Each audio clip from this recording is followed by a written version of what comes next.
I'm Jacqui Gifford, and you're listening to Sweet Success.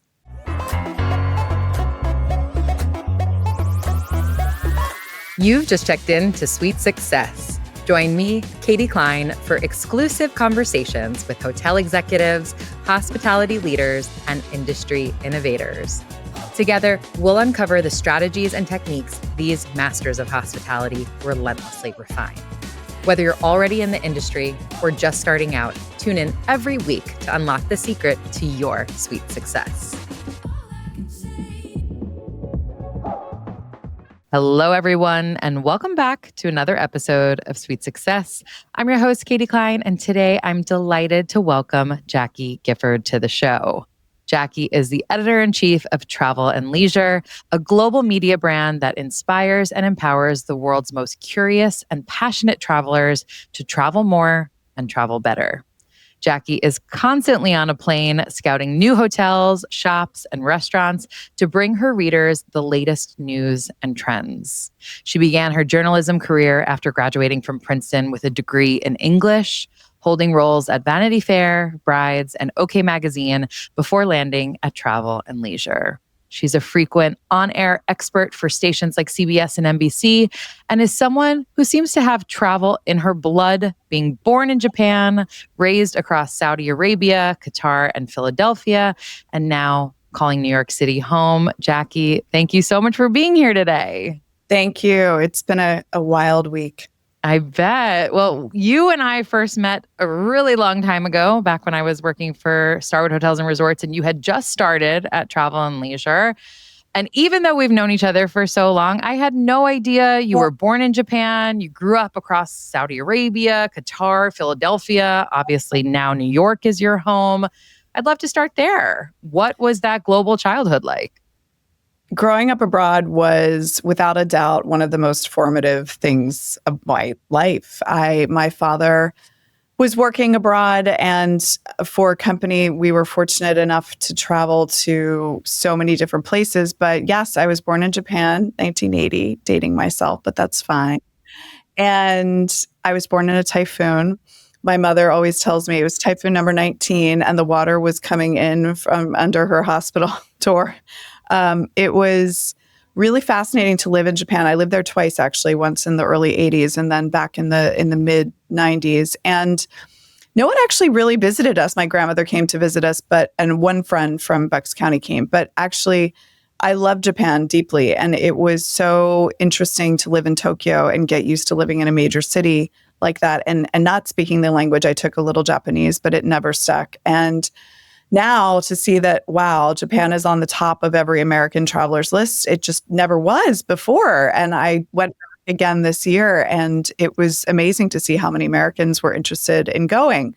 And then living in the Middle East was so incredible because I really fell in love with the culture and the people. And living in Saudi Arabia, it was actually less conservative back then. That it became more conservative, and now it's opening up to tourism. So I went back for the first time in 2022. After it had opened to tourists. And that was incredible. I never thought I'd be able to go back.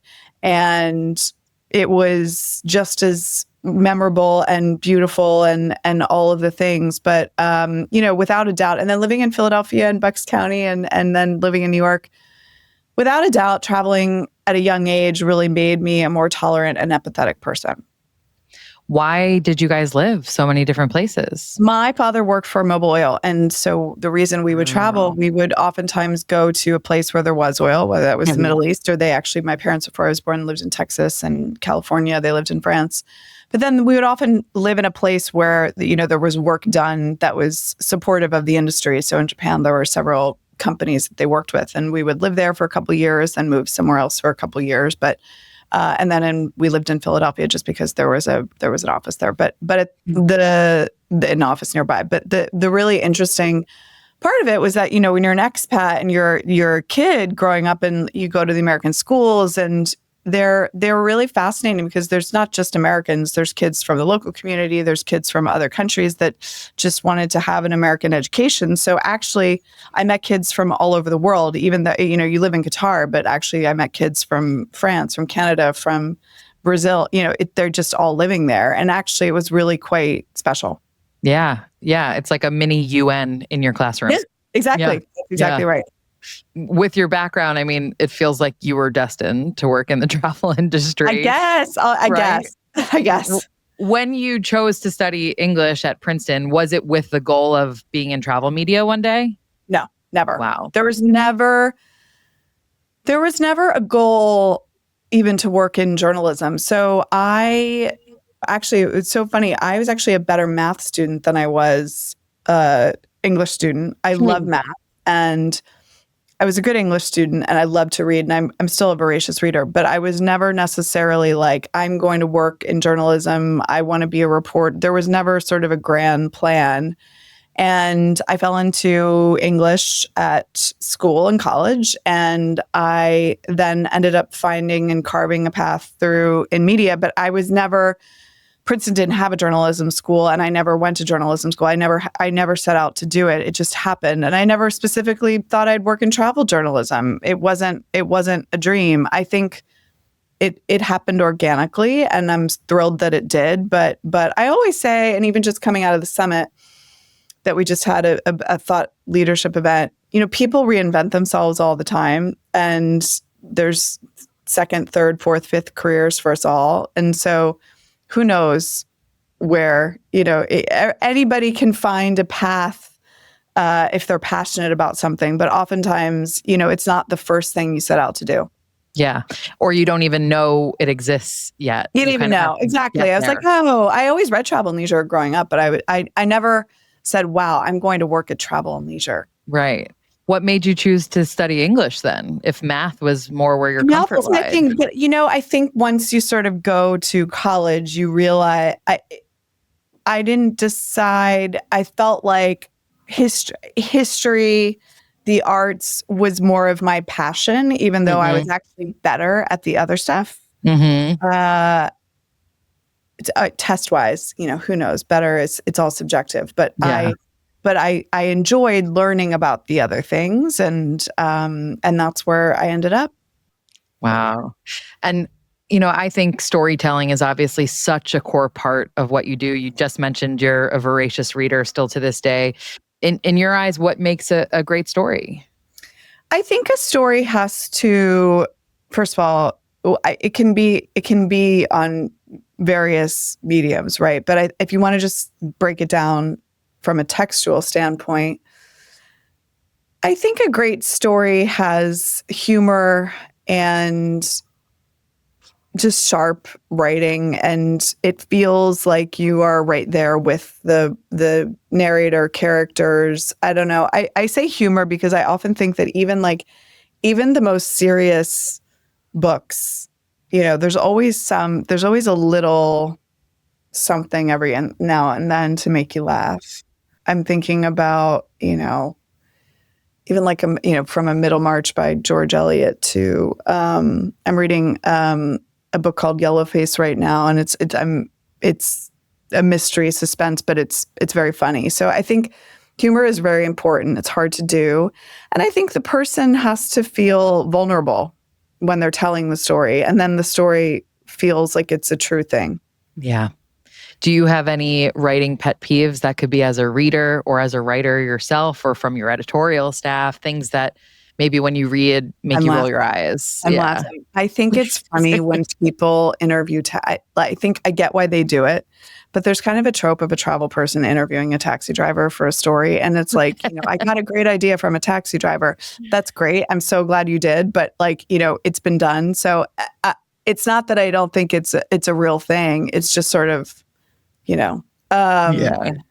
But no, listen, I think what we're learning about just sort of the way people are consuming information, and I think vulnerability is a word that, coming out of our summit, I feel like people, when they're vulnerable, that's when today people feel like there's truth and it resonates with them. And that's, opening yourself up to criticism and debate is very hard, but it usually leads to good things.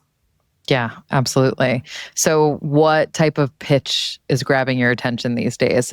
Not Let me tell you the story about the taxi driver. Yeah, no. A pitch. I mean, I think we all sort of love a pitch where there's a little bit of news. There's a hook to it that feels fresh because our readers know travel destinations. They've been a million times to certain places. But I think there just has to be someone's unique perspective on it. You know, like I'll give you a personal example that I think works. So I'm writing a story about the reopening of the Waldorf Astoria in New York. I feel like our readers know about the Waldorf. It's been closed for 8 years. They'll be excited to know that I live in Midtown. I watched the hotel close. I've watched it reopen. I've been following it. I live around the corner. I'm also the editor-in-chief of Travel and Leisure. So those are two things that I feel like give me, and I also love history, and I live in New York. So I think those are two things that give the story an added element to it, right? So, there's that side of it. You need to have like a little layer of, and listen, you can have plenty of people tell that story, but gosh, isn't it cool when you realize like I've lived around the corner and I watched it close and it's just, and I stayed here through COVID, which will be part of the story. So that makes it a little bit better.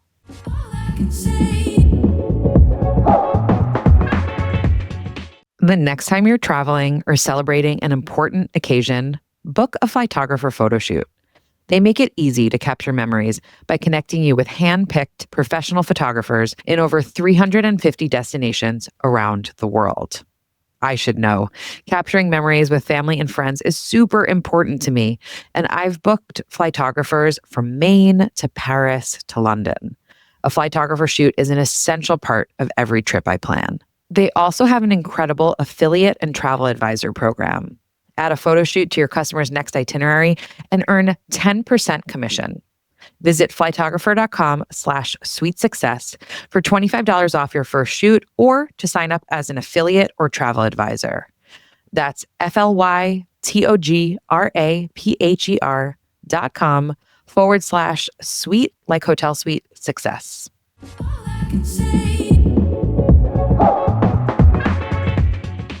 That's exactly what I was hearing you say was like, what is this slant that you can take that everyone can talk about the reopening, but only you can talk about those key elements. And you just mentioned COVID, and I know you became editor-in-chief in 2018, and then obviously 2 years later, we all know what happened. Mm-hmm. Travel industry was severely impacted by the pandemic, as was New York City. What was that time like for you, for your team, for you professionally, for you personally? How do you feel like that affected what the magazine has become today?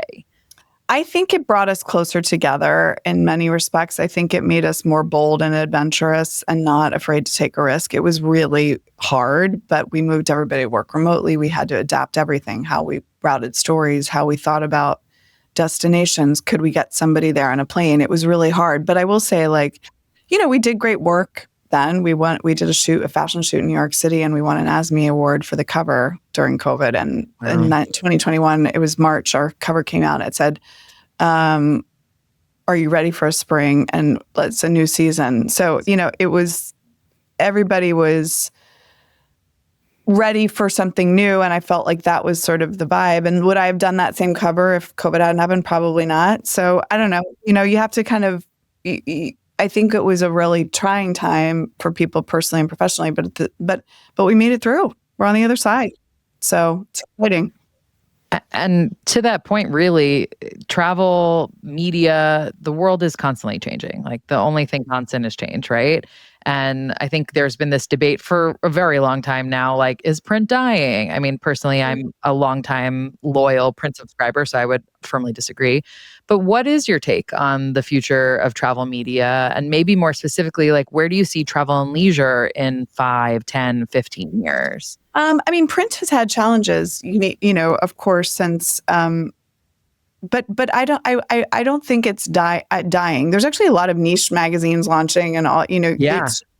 It's just not the same industry that it was 20 years ago, but social media isn't the same industry it was 20. So travel has a unique place in the culture where people come to us for the photography and the storytelling, and there's a real service component that if a lot of stuff has moved online, in an industry where you can find, you don't need a magazine medium to give you some of the more nuts and bolts practical stuff that you would have in the day of old. Think of it like, an encyclopedia. But people still come to us for inspiration, and they love seeing the pictures, and they want those stories. So, and then you go to our website for a lot of the news updates and great storytelling too, and first person narrative, but it's just in a slightly different format. So I would just say that overall, I would see travel and leisure continuing you have to succeed in media today, you have to have many different buckets of readership, revenue, whatever the slice of the pie is, but you have to be constantly thinking about where your audience is going and what they want. And I think we've been really good about staying in touch with like those core values of the brand and making sure that we're serving the audience in the best way possible. Yeah, and similarly to what we're talking about there are certain things that are cyclical in nature, I imagine. And you've been at TNL for over a decade now. Are there things maybe like the death of print media, for anyone who's just listening and not watching, I'm doing air quotes on that, that people have been worked up for a while, but as you said, that's not exactly true when we're seeing new entrants into that marketplace. Are there certain trends or shifts or concerns that you see people get worked up about and you just think, this is cyclical, we've seen something like this before, guys, we're going to be okay? I think it's a tough question to answer. I think right now the big concern is obviously AI and content creation and verification and people looking at summaries on Google and not clicking through to publishers. Which is a legitimate concern. Yeah. I think the other challenge is just the verification of information. And that's actually something that's always been the case, right? Like, and then I think the other concern is sort of like being in a feedback loop where you're only talking to a certain group of people and they only get your information. How do you get your information out to a wider group of people? And maybe that was always a challenge, but we can only grow as a brand if we sort of keep people engaged and being exposed to them. It's like just making sure they know about us. Yeah. Speaking of knowing about you, I imagine that when a hotel or an airline or anyone in the travel industry hears that you yourself are coming, they probably roll out the red carpet for you. But also, just like you're saying with this story that you're working on with Waldorf Astoria, I'm sure you're looking to really assess, is that level of service genuine? Are your readers be able to experience that same level of service? Or is this almost a front, something maybe a bit inauthentic that they're putting on specifically for you? So how do you suss out what's real and what's performative? I think you have to, a couple of things. I mean, sure, I would assume that anybody would be rolling out the red carpet for me because they should be doing that for everybody that they're welcoming. But, that doesn't mean that hotels have been, or any place or provider has been perfect around me. And I think the main thing that I say to myself when I'm staying somewhere, I think the overall value proposition has to work. I don't think anybody, and I certainly don't myself, expect perfection. Mm-hmm. Because that's not something I expect of myself. So I think it's very hard in a service industry. I mean, you can be as close to perfect as possible, but somebody will always find something wrong with it. Mm-hmm. And I think that what is hard to communicate, and I kind of like I go through and assess places. There's always little tiny mistakes here or there. Is that going to make or break somebody's travel experience? And, oftentimes it's not. And Mm-hmm. and I like to people can have a bad meal at a hotel. Does that mean it's a terrible hotel? I don't think so. I don't know. Maybe the chef was sick that night. Like, you never know what happened. Now, if you have 10 bad meals at a hotel, well, then that's probably not something we would want to recommend. So I try to give hotels or cruise, whatever I'm looking at, a little bit of grace and try to really put myself in the shoes of, is this overall, like, overall a really great experience for someone. Yeah. And most of the time it is. It really is. Yeah.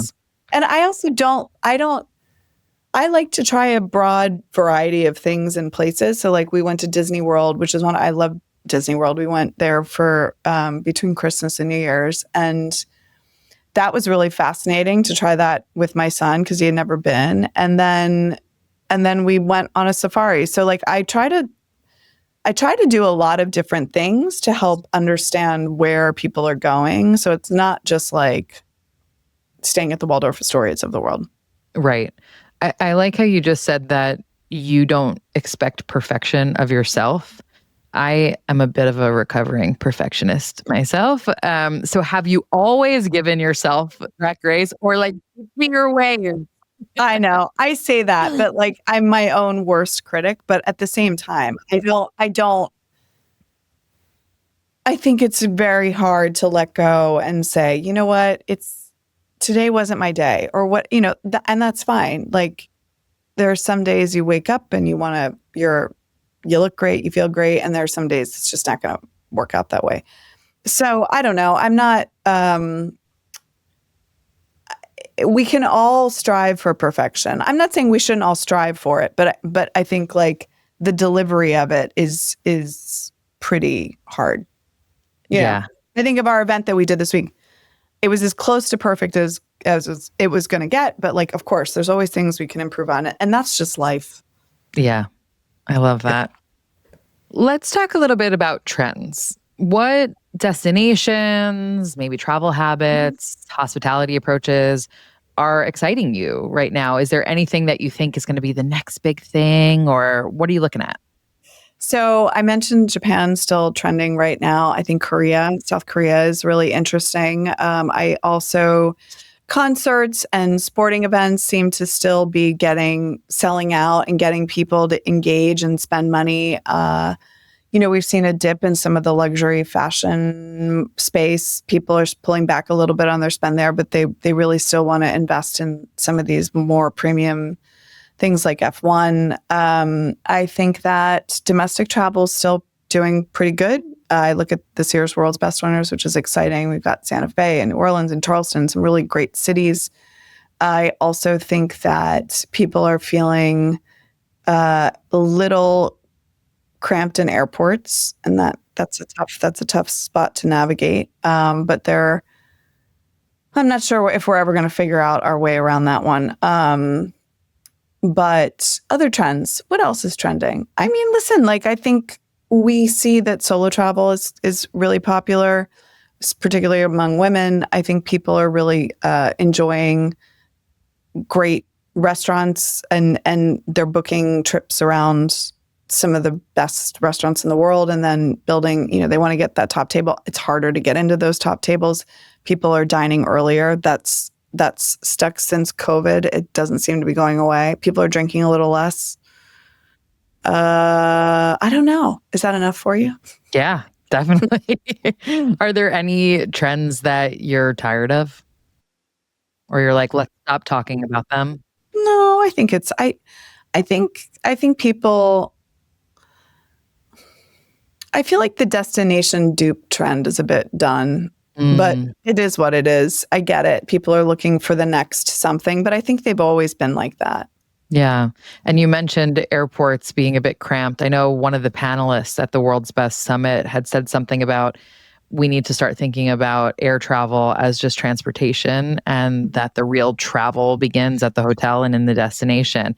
That's a, kind of hot take. What do you think about that? I don't know. I mean, listen, I think that there are some ways to make the airport experience feel premium. They cost a lot now. Mm-hmm.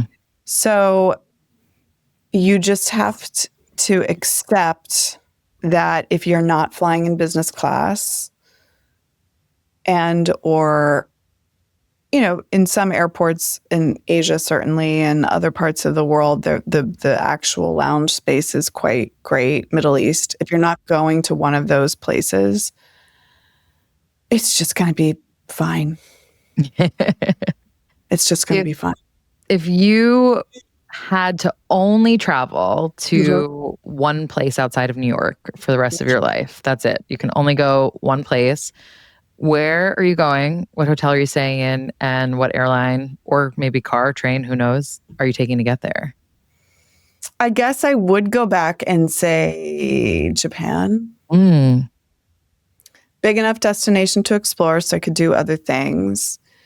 In Tokyo, I would stay at the Okura. And I would probably fly ANA. Okay. That's high praise. If people weren't thinking about booking a trip to Japan, now they are. Now they better. Now they are. You are a fellow mom. You mentioned your son earlier. What do you think about in terms of work-life balance and then traveling with him? How does that change you or change the types of trips that you take? I think that, having him has been a great joy, and there is so much that I've learned, even just every year, something new. The work-life balance thing is somewhat elusive for me personally. I think that when you look at New York City and just sort of the way that we're set up, and, I'm often on the road, so I have a great supportive husband who helps take care of him. I have my parents. I'm lucky to have them and my mother-in-law around to help. We have a caregiver. So I feel like there's a lot of ancillary support that makes my career possible, which I'm always eternally grateful for. But, you always feel like, oh gosh, I wish I missed that moment. But at the same time, we've had so many other moments because of the job. So I think there are some weeks when I have to really be out and turn on the gas. And then there's some weeks when I can stick at home and be in my pajamas. So next week's going to be one of those weeks, I hope. Yeah. Yeah. You need it for sure. What has been his maybe top travel destination? Is it a trip that you guys? Paris. He loved Paris. Yeah. Really? He loved Paris. Yeah. And we had a great trip. We went, it was Christmas, just after Christmas of 2022, 2023, New Year's, Paris and Vienna. We stayed at the Rosewood, the Crillon, the Rosewood in Vienna. It was a wonderful trip. And I think there was just something about the Eiffel Tower, and he had seen it in movies, and he just enjoyed the environment. I mean, who doesn't? I don't think this is anything revolutionary, but and he's been to some amazing places, but that seemed to really stick with him. Wow. And you personally, in addition to traveling, obviously for work, you also do a lot of speaking events. You are also a frequent television spokesperson. Do you remember that very first on-air segment that you did? I do, for the Today Show. I think it was in like 2013. I do. Yeah. I forget what it was, like deal somewhere, and it was quick and it was fun. But I did stuff before that, and I've come a long way. It's grown organically, but it's fun. I love going on Today's Show. They're wonderful anchors and hosts.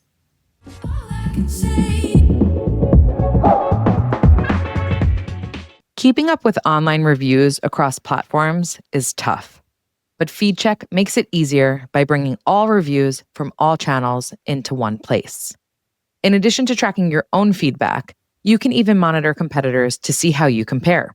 They provide deep insights into customer sentiment, trending topics, common issues, and patterns that might otherwise be overlooked. Plus, real-time alerts mean you can respond quickly before things escalate, and AI-powered suggestions help you craft better responses. So, if you want to stay ahead of your reputation, book a demo with FeedCheck at feedcheck.co/sweetsuccess or through the link in the podcast notes.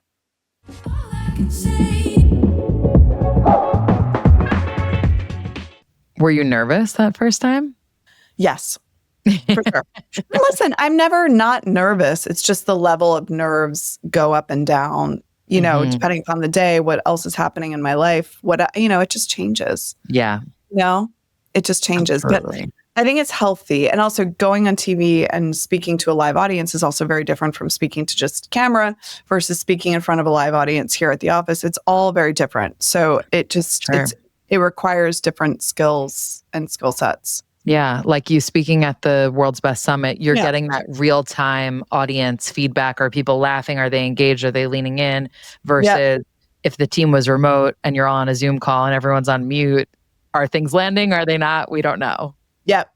Yeah, Yeah. It's fine. absolutely. Over the summer, Travel and Leisure hosted its second annual World's Best Summit. And excitingly, at the end of it, you confirmed that there will indeed be a third one next year. Can you tell us a bit about that event and why it was created in the first place?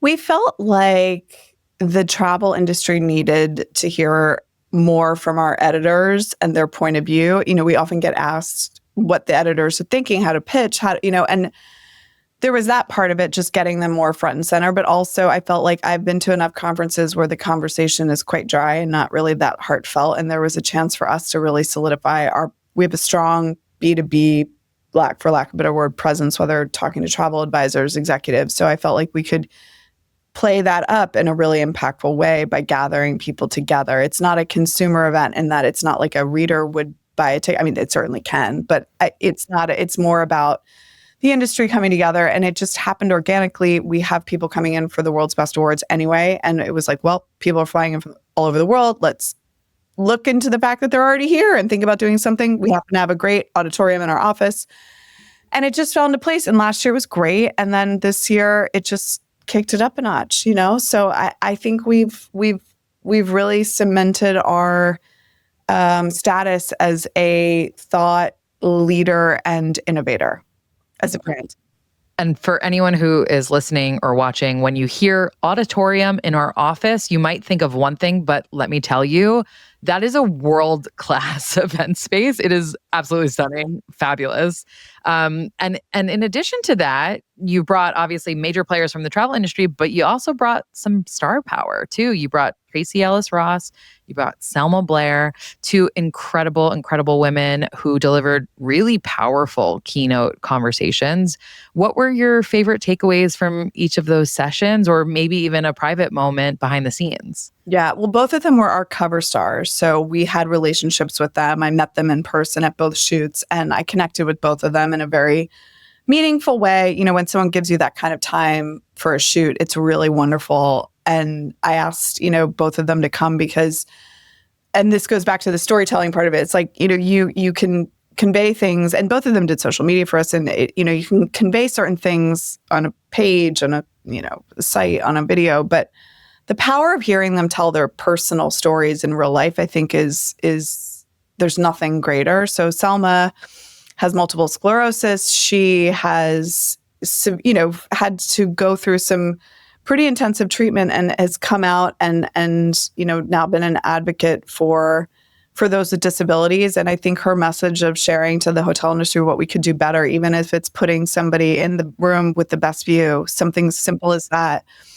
really made a big impact. And the thing that she said to me, and said to the audience, we're all going to be in that place of vulnerability one day. We're all going to be there one day. And whether it's, we're all living longer and we'll all face some sort of challenge. And that really was powerful. I mean, amongst the many other things she said. And Tracee she's incredible. She's so funny. She's so real. She has been a passionate advocate for solo travel. She travels a lot by herself, and she talked about safety, traveling as a Black woman, traveling as an overpacker, traveling because she just feels like she needs to heal and get out and enjoy her time. And that me time is really important to her. And she also loves to travel with her friends. She talked about that, the power of the walk and talk, of like going through a museum or on a walk with someone or on a walk with her family. So I think just hearing that these celebrities, and they're big celebrities, are just like us in the sense that they love to travel and they have their passions and quirks and things that they enjoy. And I think the audience just loved it because they love to hear those vulnerable stories.